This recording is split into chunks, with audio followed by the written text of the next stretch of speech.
누가복음 19장 1절에서 10절까지 말씀입니다. 예수께서 여리고로 들어가 지나가시다가 삭개오라 이름하는 자가 있으니 세리장이요 또한 부자라. 그가 예수께서 어떠한 사람인가 하여 보고자 하되 키가 작고 사람이 많아 할 수 없어 앞으로 달려가서 보기 위하여 돌 무화과 나무에 올라가니 이는 예수께서 그리로 지나가시게 되밀어라. 예수께서 그곳에 이르사 쳐다보시고 이르시되 삭개오야 속히 내려오라. 내가 오늘 내 집에 유하여야 하겠다 하시니 급히 내려와 즐거워하며 영접하거늘 무사람이 보고 수군거려 이르되 저가 죄인의 집에 유하러 들어갔도다 하더라. 삭개오가 서서 주께 여짜오되 주여 보시옵소서. 내 소유의 절반을 가난한 자들에게 주겠사오며 만일 누구의 것을 속여 빼앗은 일이 있으면 매갑절이나 갚겠나이다. 예수께서 이르시되 오늘 구원이 이 집에 이르렀으니 이 사람도 아브라함의 자손이미로다. 인자가 온 것은 잃어버린 자를 찾아 구원하려 함이니라. 아멘. 예, 저희가 지난주에 우리 어린이 주일 맞아서 하나님의 나라를 어린아이와 같이 받아들이지 않는 자는 결단코 그 나라에 들어가지 못한다라는 본문으로 함께 말씀 나눴거든요. 원래 삭개오 얘기까지 했었어야 되는데 제가 다 못했어요. 그래서 내년에 하자고 했는데 저희 다 같이 예배 드릴 수 있는 기회가 돼서 삭개오 얘기까지 오늘 이어서 하려고 합니다. 어린아이와 같이 하나님 나라를 받아들이는 자만이 하나님 나라에 들어간다라는 이 말씀의 의미를 잘 보여주는 게 앞에 나오는 바리새인과 세리의 기도, 또 이 말씀 뒤에 나오는 부자 관원과 세리장 삭개오의 이야기예요. 이 어린아이와 같아야 하나님 나라에 들어간다는 얘기 앞과 뒤에 바리새인과 세리, 부자 관원, 바리새인일지도 모르는 이 사람과 세리장 삭개오 얘기가 이렇게 쌍으로 앞뒤로 나오거든요. 그래서 그걸 통해서 도대체 어린아이 같이 하나님 나라를 받아들인다고 하는 게 뭔지, 하나님 나라에 들어간다고 하는 것이 무엇인지를 설명하고 보여주려고 하는 겁니다. 하나님의 나라를 받아들인다고 하는 것은, 어린아이와 같이 받아들인다고 하는 것은 아주 쉽게 말하면 예수님을 나의 주님으로 받아들인다는 거예요. 예수님을. 전에는 내가 내 인생의 주인으로 살았는데 기준이 나였어요. 그리고 나름 내가 가지고 있는 원칙을 따라 살았다면 하나님의 나라를 어린아이처럼 받아들인다는 것은 예수님을 주인으로 받아들이고 하나님 나라의 기준, 원리를 따라서 살기 시작한다라는 것입니다. 그런데 왜 어린아이와 같이라는 말이 나오냐면 어린아이는 태어나서 아직 아무것도 없잖아요. 그죠? 아직 아무것도 없으니까 어떻게 양육하느냐에 따라서 그 아이가 달라지죠. 그죠? 하나님의 나라를 어린아이처럼 받아들인다는 것은 하나님의 자녀로 이제 태어나서 하나님의 나라의 원리, 기준을 따라 그 나라 안에서 양육받으며 살아가는 자가 된다는 거예요. 이게 굉장히 중요한데 예수를 믿는 자가 됐다는 것은 이전에 내가 이 땅에서 살면서 가지고 있던 기준을 따라서 내가 나름 성공이라고 생각하고 이렇게 하면 잘 사는 것이라고 생각하는 이 세상 사람들의 기준이 있잖아요. 이제 예수를 믿었으니 이거를 내가 이전에는 혼자서 이루려고 했는데 힘들었는데 잘 못했는데 예수를 믿었으니 이제는 내가 하나님의 도움을 받아 더 온전하게 많이 이룰 수 있게 되었다라고 하는 게 아니에요. 왜냐하면 그렇게 되면 그건 이 세상에서 성공하는 거거든요. 이 세상의 기준이거든요. 근데 하나님의 나라는 이 세상이 성공이라고 생각하는 것을 성공이라고 얘기하지 않아요. 이 세상이 강하다고 생각하는 것이 또는 부유함이라고 생각하는 것을 하나님의 나라가 추구하느냐? 그렇지 않아요. 전혀 다른 원리, 전혀 다른 기준을 갖고 있어요. 한국과 독일이 다른 것처럼, 한국과 미국이 다른 것처럼 나라가 다르면 완전히 기준이 다를 수 있다는 거 여러분들 아시잖아요. 그렇죠? 그러니까 하나님의 나라를 어린아이처럼 받아들인다는 건 뭐냐면 그 나라에서 이제 처음 태어나서 그 나라의 것을, 그 나라의 기준을 받아들이고 흡수하고 살아가게 되는 거예요. 그래서 이 모습을 보여주는 것이 바리새인과 세리, 부자 관원과 세리장 삭개오에 대한 이야기라고 그렇게 할 수 있어요. 자, 바리새인들은 예수님을 믿고 받아들였나요? 아니었어요. 왜냐하면 이 사람들은 이미 그 사회의 어른이었어요. 그 사회에서 성공한 사람이에요. 그 사회에서 존경받는 사람들이거든요. 자기가 나름 이미 가지고 있는 이렇게 살아야 한다라고 하는 기준과 가치관이 있어요. 율법에 대한 이해가 있어요. 근데 오히려 그것 때문에 예수님을 받아들일 수가 없어요. 그들이 알고 있는 것 때문에 예수님을 못 받아들이는 거예요. 그들이 이게 길이야라고 생각해서 열심히 갔는데 예수님은 그게 아니래요. 그러니까 받아들일 수가 없는 거예요. 뭘 못해서가 아니라 그들이 갖고 있는 종교적인 자산, 부유하면 부자니까 이런 재정적인 자산 또는 명예적인 자산, 정치적인 자산 이런 걸 많이 갖고 있어요. 바리새인들, 부자, 관원, 그쵸? 그런데 예수님이 가지고 온 하나님 나라는 그것과 다른 겁니다. 그래서 오히려 자신이 가지고 있는 것 때문에 하나님 나라를 받아들일 수가 없는, 아무것도 없는데 사실은 쥐뿔도 없는데 교만해요. 그래서 예수님을 평가하는 겁니다. 자기가 가지고 있는 기준으로. 예수는 아니야, 예수는 아니야, 이렇게. 그러니까 우리들도 그래요, 우리들도. 그래서 지금 하나님의 나라를 누구처럼 받아들여야 된다고요? 어린아이처럼. 그러니까 우리가 가지고 있는 이 세상에서 자라왔던 모든 가치 기준들이 싹 무너져야 돼요. 깨지고 가난한 자의 자리에 서야 되는 겁니다. 가난한 자가 복이 있나니 우는 자가 복이 있나니. 그래서 자기가 가지고 있는 것이 아무것도 아니라는 하는 것, 굉장히 연약한 기반 위에 서서 불안하게 무언가를 쌓아온 것에 불과했다고 하는 것, 그 사실을 마주치고 다 무너진 상태에서, 아무것도 없는 상태에서 마치 처음처럼, 어린아이처럼 예수님을 만나서 하나님 나라가 무엇인지를 배워가고 그 안에서 자라가고 성장하는 일이 필요한 겁니다. 할렐루야. 여기로 이렇게 오셔야 돼요. 여기로. 그래서 그 실상을 깨닫게 하기 위해서 예수님이 부자 청년에게 어떤 선한 일을 하여야, 선한 선생님이 어떤 선한 일을 하여야 영생을 얻겠습니까? 라고 묻는 부자 청년에게 예수님이 계명을 얘기하시고 다 지켰다고 하자, 그 사람이 다 지켰다고 하자, 너 하나 부족하다. 네가 가지고 있는, 온전하기를 원한다면 가지고 있는 거 다 팔아 가난한 자들에게 주고 나를 따르라라고 요구하는 거예요. 민기야, 아빠를 따라. 와, 이쪽으로 와봐. 이리 와봐. 아빠를 따라와서 아빠 뒤에서. 자, 어려운 일이 아니에요. 그죠? 근데 다시 가서 앉아. 근데 가지고 있는 게 엄청나게 많은 사람은 그 지고서 따라갈 수 있겠어요? 바리새인은 이미, 또는 이 부자 관원은 이미 그 사회에서 성공한 사람이에요. 부자이고요. 엄청나게 부자입니다. 관원이에요. 어쩌면 사내들인의 멤버일 수도 있어요. 그러니까 명예도 있고요. 존경도 받고요. 돈도 많고요. 종교적으로도 율법을 다 지키고 살아왔다니까 윤리적인 자산도, 도덕적 자산도 많은 사람인 거예요. 근데 예수님은 그 사람의 삶이 참된 기초 위에 있지 않다고 하는 사실을 한마디 말씀으로 보여주세요. 네가 정말로 하나님 나라를 원한다면, 영생을 상속받기를 원한다면 네가 가지고 있는 거 다 버리고 가난한 자들에게 주고 나를 따르라고 요구하는 겁니다. 하나님의 나라는 돈으로 갈 수 있습니까? 힘으로 갈 수 있습니까? 벼슬로 갈 수 있습니까? 마음 착해서 갈 수 있습니까?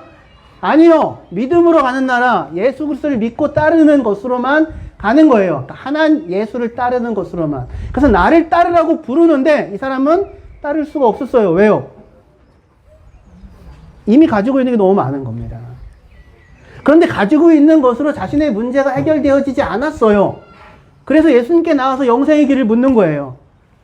돈도 많이 가지고 있는데, 존경도 받는데, 열심히 윤리적으로, 도덕적으로, 종교적으로 열심히 살았는데 여전히 불안한 거예요. 그 모든 일들을 하면서 뭘 못 만났냐면 하나님을 못 만났어요. 선하신 하나님을 못 만났어요. 선하신 하나님과의 관계 속에 들어가 있질 못해요. 그래서 예수님이 묻는 겁니다. 네가 어찌하여 나를 선하다고 하느냐? 선한 분은 하나님 한 분뿐이다.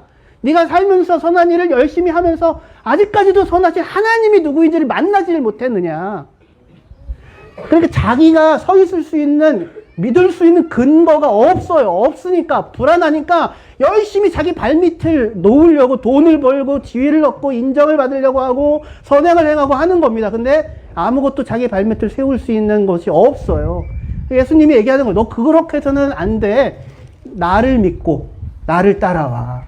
하나님의 선하심을 맛봐. 그 안에 들어와 살아. 이 나라 안으로 들어와. 라고 초청하고 부르시는 겁니다. 이 부름에 쫓아나가시는 저와 여러분들 되기를 바랍니다.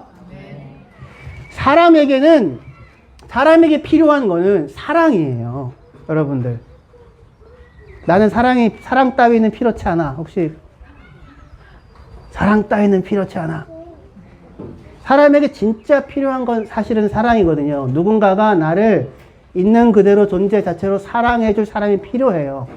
근데 이게 안 채워지니까 사랑 따위는 필요 없는 힘 있는 사람, 강한 사람, 아무도 무시할 수 없는 사람, 그리고 누구라도 인정하지 않을 수 없는 어떤 능력을 갖추는 사람이 되려고 그렇게 발버둥을 치는 거예요. 근데 하지만 정말로 사람에게 필요한 것은 있는 그대로의 자기 자신을 귀하게 여겨주고 존중하고 말을 들어주고 그 사람을 사랑하는 것이 필요하거든요. 그래서 하나님의 나라가 향하는 방향은 그래서 가난한 자라고 부르는 자들, 연약한 자라고 부르는 사람들, 저와 여러분들 같은 자들에게 찾아와 그를 만져주고 손을 만져주고 귀하다고 얘기해주고 그리고 너를 사랑한다고 얘기해주는 형태로 하나님의 나라가 우리에게 왔어요. 성취가 아니라 사랑이요. 큰 사람이 되는 게 아니라 작은 사람과 눈을 맞추고 그를 귀하게 여겨주는 거예요. 이게 진짜로 인간에게 필요한 거거든요. 근데 이게 안 채워지니까 다른 것들을 쌓는 겁니다. 그런데 그걸로 결코 마음이 채워지지 않아요. 그 대표적인 사람이 삭개오였어요. 삭개오. 여리고의 세리장 삭개오. 그냥 세리가 아니고 세리장인데 어디의 세리장? 여리고. 여리고는 어마어마한 도시예요. 당시에 유대와 베레아 저기 중심에 있는 곳으로서 여기 독일로 따지면 프랑크푸르트, 미국의 뉴욕 같은 데예요. 거기에서 세리장이에요. 그러니까 굉장히 높은 지위예요. 움직이는 사이즈의 돈이 엄청난 사람인 겁니다. 그런데 이 사람이 그러니까 로마 사회에서는 인정받았고 그리고 자본도 돈도 많고 성공도 했어요. 그죠? 그런데 누구에게는 무시받습니까? 유대 사람들에게는 무시받아요. 물론 앞에서 대놓고 무시할 수 없어요. 절대로. 하지만 뒤에 가서는 욕해요. 그죠?